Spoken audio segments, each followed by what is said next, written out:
Você já se perguntou para que serve o resistor de pull-down e o resistor de gate nos MOSFETs e como calcular o valor desses componentes? É exatamente isso que eu vou te ensinar neste vídeo. Para explicar a função do resistor de pull-down, eu montei um circuito bem simples com o MOSFET acionando um LED alimentado em 9 volts. Para isso, usei o MOSFET na configuração de fonte comum, onde o source é conectado ao GND e o dreno recebe a carga em questão. Por se tratar de um transistor comandado por tensão, ao aplicar uma tensão entre o gate e o source maior do que a tensão de limiar, é esperado que o LED acenda. Por outro lado, se conectarmos o gate ao GND, o MOSFET irá bloquear, apagando assim um LED. Acontece que o MOSFET apresenta uma alta impedância de entrada entre o gate e o source, ao mesmo tempo que exige uma carga elétrica bem baixa para acionar. Por esse motivo, o gate é muito sensível ao ruído, e com um simples toque do meu dedo, eu consigo fornecer carga suficiente para acionar o transistor e, consequentemente, o LED. A função do resistor de pull-down é então impedir que o gate fique flutuando, ao forçar sua tensão para 0 volts enquanto o gate driver não estiver conectado, ou quando ele apresentar alguma falha. Observe que com o resistor de pull-down, o LED não acende mais quando eu toco no terminal de gate.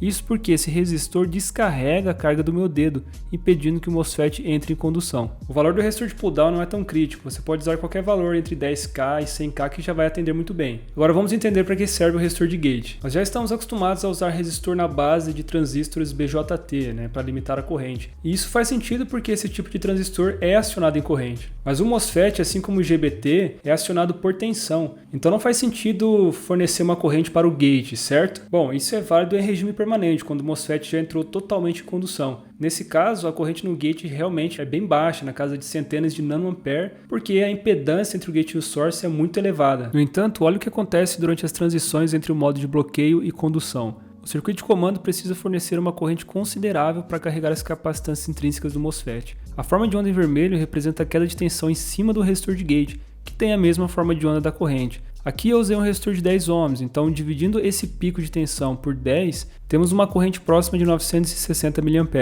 o que está muito além da capacidade de muitos CIs e microcontroladores que utilizaríamos para controlar o conversor chaveado. Vale acrescentar que isso também ocorre quando o MOSFET entra em bloqueio, mas o pico da corrente se torna negativo devido à descarga das capacitâncias através do circuito de comando, o gate driver. Então o resistor de gate também é usado para limitar a corrente no caso dos MOSFETs, só que é essa corrente de pico durante a carga e descarga das capacitâncias intrínsecas. E o que muitos não sabem é que o resistor de gate impacta diretamente no tempo de comutação do MOSFET, ou seja, no tempo em que ele leva para sair de um estado de condução para o estado de bloqueio e vice-versa. Nesse outro teste, eu aumentei o resistor de 10 para 100 ohms e o pico de corrente reduziu para 150 mA. Por outro lado, o tempo de comutação, que era de 72 nanosegundos, aumentou para 330 nanosegundos. Como vimos no vídeo sobre cálculo de perdas no MOSFET, as perdas são diretamente proporcionais ao tempo de comutação. Então, ao aumentar o resistor de gate, também aumentamos a dissipação no MOSFET. Acho que já deu para perceber que a tarefa de selecionar o resistor de gate não é tão simples quanto parece. Mas como um dos papéis desse componente é limitar a corrente do driver, o primeiro passo no projeto é obter o valor dessa corrente. Isso pode ser feito considerando essa representação do circuito de comando com as capacitâncias intrínsecas do MOSFET. Eu já expliquei como funciona o acionamento do MOSFET em outro vídeo, mas de grosso modo, quando a chave S1 é fechada, o circuito de comando carrega as capacitâncias até o valor da tensão VG, colocando assim um transistor em condução. Sabendo que a corrente de um capacitor é definida por sua capacitância vezes a derivada da tensão no tempo, então a corrente necessária para carregar a capacitância intrínseca entre o gate e o source pode ser descrita como CGS vezes a derivada da tensão VGS. A variação da tensão, nesse caso, é a própria tensão de comando VG, já a variação do tempo vamos chamar aqui de TSW. Por outro lado, a corrente necessária para carregar a capacitância intrínseca CGD entre o gate e o dreno é dada por essa outra equação. Aqui temos uma situação interessante, porque a tensão no terminal gate varia de 0 até VG, e no terminal dreno varia de VDS máximo, que é a tensão em cima do MOSFET enquanto ele está bloqueado, até 0 volts, idealmente falando, o que significa que a capacitância enxerga uma variação de VG mais VDS max. Por fim, a corrente total requerida para colocar o MOSFET em condução é obtida como a soma dessas duas correntes, de acordo com esta equação. Aqui fica claro que a capacitância CGD sofre uma amplificação, o que caracteriza o efeito Miller, como já aprendemos no outro vídeo. Quanto maior a tensão de bloqueio entre o dreno e o source em relação à tensão de gate, VG, maior vai ser essa capacitância do ponto de vista do circuito de comando. Acontece que os datasheets não fornecem os valores diretos das capacitâncias entre gate e source e entre gate e dreno. Então é necessário adaptar essa equação com base nas capacitâncias fornecidas pelos fabricantes no datasheet. Para isso, basta manipular a equação anterior considerando as definições da capacitância de entrada, da capacitância de saída e da capacitância de transferência reversa, como mostra essa tabela. Isso resulta nessa outra expressão que é aparentemente mais simples. Se você achou tudo isso muito complicado, calma que existe uma forma mais simples da gente estimar a corrente de gate. Voltando novamente na teoria de circuitos elétricos, podemos definir a carga elétrica necessária para carregar ou descarregar as capacitâncias como sendo a integral da corrente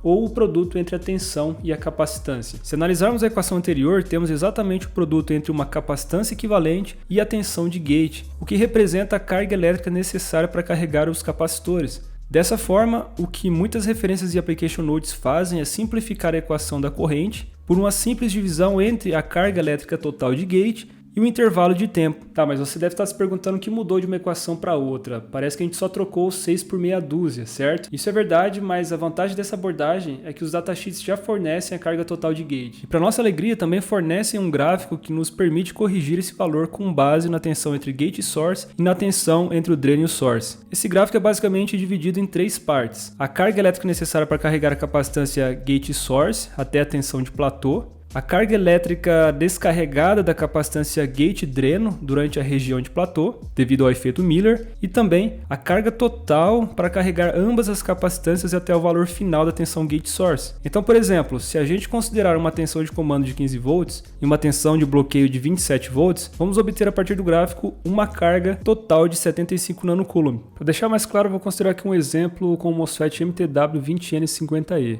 Os parâmetros de projeto estão aqui, então tem uma tensão de acionamento de 15 volts, o tempo de comutação desejada de 50 nanosegundos para uma tensão de bloqueio de 30 volts. Também considerei aqui todos os parâmetros do datasheet, como as capacitâncias e a carga de gate. E pelo método 1, usando as capacitâncias de entrada de transferência reversa, eu cheguei numa corrente de 1.22 amperes. Já pelo método 2, utilizando a carga total de gate, obtive 2 amperes. Essa discrepância se deve ao fato de que a carga total de gate considera toda a carga necessária para elevar a tensão VG de 0 até o valor final. No entanto, o intervalo de comutação, que de fato ocorre a transição da tensão dreno-source e da corrente de dreno, é bem mais curto e não utiliza toda essa carga. Então, o correto é considerar apenas a carga durante o intervalo de comutação, que corresponde ao somatório da carga QGD mais uma parcela da carga QGS, já que a comutação só se inicia a partir da tensão de limiar. Então tem uma região aqui que não é considerada. Por isso eu descontei aqui a carga necessária para elevar a tensão até esse ponto. Se o datasheet não informar essa carga de limiar, considere apenas o valor de QGD. Vários materiais e application notes recomendam esta simplificação. Fazendo isso aqui no nosso exemplo, eu chego num resultado um pouco menor do que no primeiro método. Mas reparem que se eu somar as duas cargas, QGD mais QGS, o resultado fica muito próximo um do outro. Isso mostra que o primeiro método também não está totalmente correto, porque ele não desconsidera aquela carga inicial até a tensão de limiar. E só lembrando que os membros do canal têm acesso exclusivo a tudo isso que eu estou usando aqui, simulações, resumos e muito mais. Então confere no botão Seja Membro. Bom, então agora a gente já tem a corrente de gate. O próximo passo é calcular o resistor. Para projetar o resistor de gate, vamos considerar que a corrente fornecida pelo gate driver é constante durante o intervalo de tempo escolhido. Ou seja, o valor que calculamos anteriormente seria a corrente média necessária para carregar as capacitâncias durante aquele intervalo. Isso é válido já que a corrente permanece de fato constante por um certo tempo devido ao efeito Miller. Nesse caso, o circuito equivalente pode ser representado da seguinte forma. De um lado temos a tensão VG, aplicada pelo circuito de comando, do outro a tensão de platô e entre elas as resistências envolvidas no processo, que se somam devido à ligação em série. A resistência RDR representa a resistência interna do gate driver. A resistência RG representa o valor do resistor de gate externo que estamos projetando.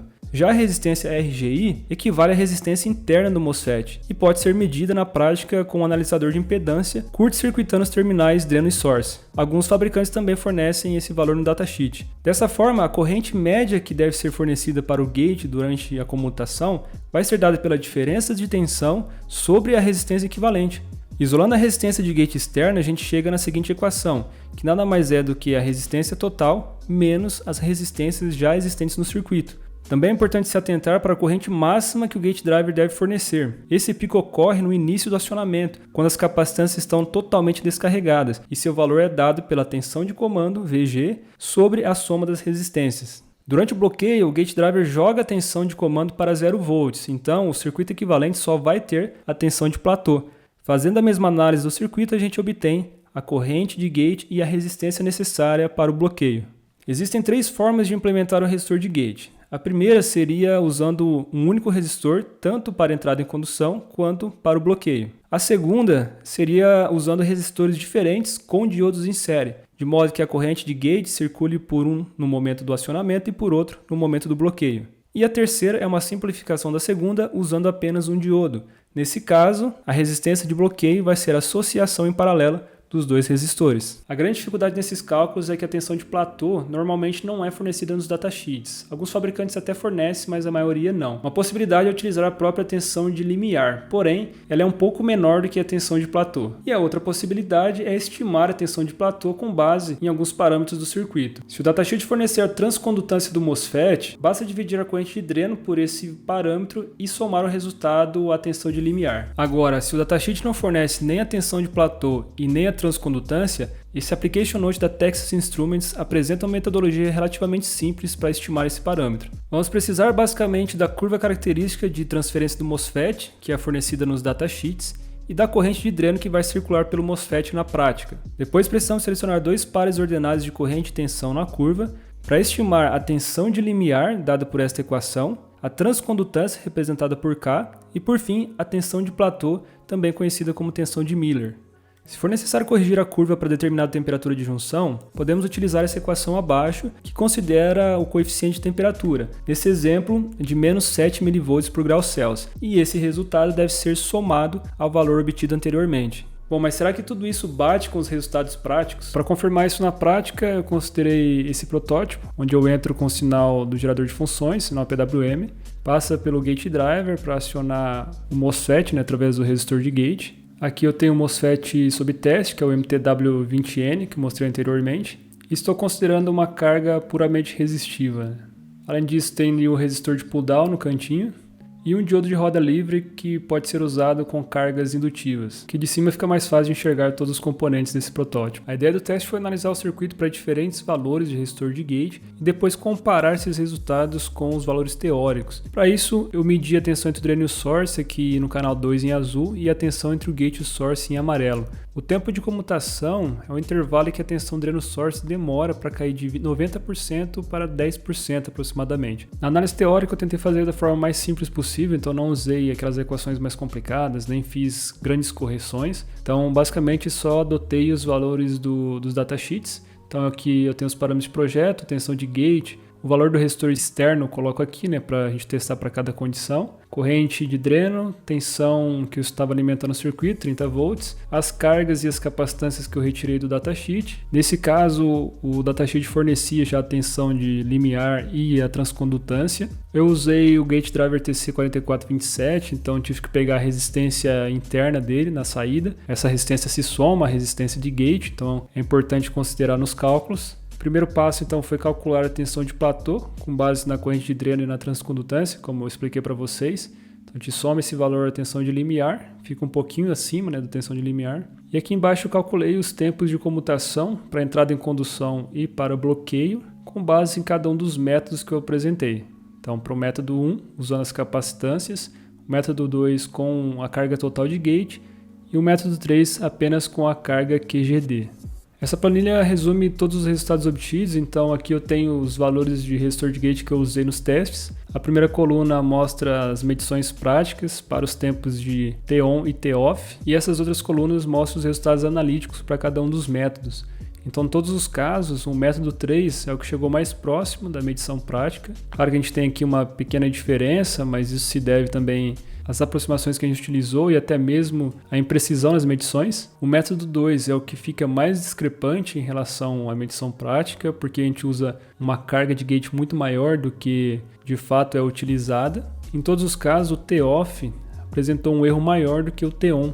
Isso se deve à aproximação que a gente utilizou para calcular a tensão de platô, já que esse tempo ele é totalmente dependente dessa tensão, né? Com base nisso, eu levantei uma metodologia simples para projetar o resistor de gate. O objetivo aqui é aproveitar a máxima capacidade de comutação do MOSFET, ou seja, vamos tentar acioná-lo no menor tempo possível para reduzir as perdas por chaveamento. Então, o primeiro passo é calcular a corrente de gate com base nos tempos de comutação fornecidos no datasheet. Para a entrada em condução, vamos usar o rise time, e para o bloqueio, vamos usar o fall time. A partir desse resultado, podemos selecionar um gate driver capaz de fornecer e drenar tal corrente. Se não conseguirmos encontrar um CI com tal capacidade, vamos considerar que a corrente de gate será igual à corrente máxima do CI escolhido. Assim, basta calcular o resistor de gate e depois o tempo de comutação. Esse parâmetro é importante para estimar a dissipação de potência usando as equações que eu já apresentei aqui no canal. E esse fluxograma mostra a lógica para calcular o resistor de acionamento. Lembre-se de fazer o mesmo para o bloqueio. Além de limitar a corrente máxima de acionamento e determinar o tempo de comutação, o resistor de gate também diminui as oscilações na tensão de comando. Normalmente as trilhas e os próprios componentes possuem indutâncias parasitas que podem ressonar com a capacitância do MOSFET, gerando assim oscilações na tensão. Se essas oscilações forem muito severas, isso pode danificar o transistor, já que ele possui um limite de operação ali na tensão entre o gate e o source. Nessa simulação eu considerei uma indutância parasita de 100 nH em série com o resistor de gate e usei a diretiva point-step para variar esse resistor de aproximadamente 0 até 10 ohms. Rodando a simulação, olha o que acontece com a tensão no gate. Quando a resistência é muito baixa, essa tensão apresenta oscilações severas aqui ultrapassando os 20 volts. Na prática, isso danificaria o MOSFET além de aumentar problemas de ruído. Mas à medida que a resistência aumenta, a oscilação diminui. Isso ocorre porque a resistência ajuda a dissipar parte dessa energia, amortecendo assim as oscilações. Por se tratar de um circuito RLC conectado em série, podemos calcular o valor ótimo do resistor de gate considerando um fator de qualidade de 0,5, o que resulta em um sistema criticamente amortecido. A equação resultante é simples, como vocês podem ver, mas depende do valor da indutância parasita. Uma forma de estimar isso é medindo a frequência da oscilação presente na tensão de gate e depois calcular a indutância com base nessa equação, que é 1 sobre a capacitância de entrada do MOSFET vezes o quadrado da frequência medida. O resistor de gate ótimo também pode ser calculado com base nessa frequência, de acordo com essa outra equação. Bom, normalmente o valor do resistor de gate obtido pelo método anterior, que tem como objetivo limitar a corrente, já é suficiente para amortecer as oscilações. Então não precisamos nos preocupar muito com esses cálculos que eu acabei de mostrar, foi mais por curiosidade mesmo. Mas se ainda assim você observar aquelas oscilações na prática, vale a pena conferir se o valor do resistor usado é maior ou igual ao valor ótimo calculado. E se você gostou desse conteúdo, não deixe de curtir e de compartilhar o vídeo para que o YouTube distribua para mais pessoas. Até o próximo vídeo.